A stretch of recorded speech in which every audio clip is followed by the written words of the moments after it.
Interest এই বিষয়ে আমি কথা বলেছি। আর বিভিন্ন বিষয়ে রীতি রেওয়াজ পদ্ধতি পার্লামেন্টের এগুলো যাতে আমরা শিখি সেই বিষয়ে আমরা নিজেরা আলোচনা করেছি।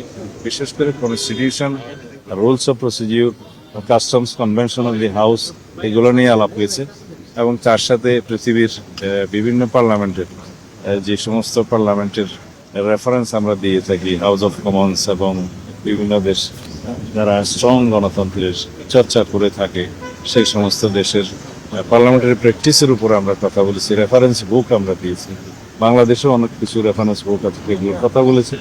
আর পার্লামেন্ট লাইব্রেরি যাতে আমরা ইউজ করি সেই জন্য আমরা নসিহত করেছি।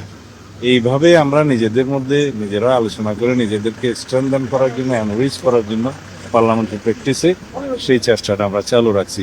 আশা করি আমাদের ভবিষ্যৎ পার্লামেন্ট সেশন দেখে জাতি অনেকটা আশ্বস্ত হবে যে এইরকম একটি পার্লামেন্ট তারা দেখতে চেয়েছিলেন, যাতে অতীতের ব্যাড কালচার যেগুলো হয়েছে, যেগুলো ব্যাড প্রেসিডেন্ট সৃষ্টি হয়েছে পার্লামেন্ট সম্পর্কে এবং মানুষের যে নেতিবাচক ধারণা সৃষ্টি হয়েছে, এগুলো সব মানুষের মন থেকে আমরা মুছে দেবো ইনশাআল্লাহ। আমরা একটা ভালো পার্লামেন্টারি প্র্যাকটিস আমরা সৃষ্টি করব এবং তার মাধ্যমে নদীর স্থাপন করব।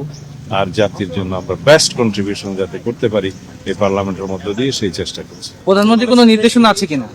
এগুলো সবই মাননীয় প্রধানমন্ত্রীর নির্দেশনায় আমরা করছি এই ইনিশিয়েটিভ।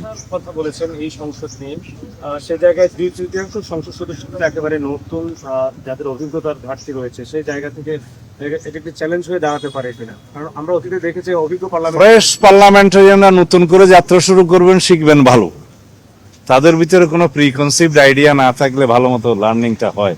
এটাই আমরা যেমন একটা ফ্রেশ বেবি তার মায়ের পেট থেকে জন্মগ্রহণ করার পরের থেকে ফ্রেশ কালচার শিখে, সেইভাবে আমরা নবীন পার্লামেন্টারিয়ানদেরকে প্রস্তুত করার চেষ্টা করছি। Thank you.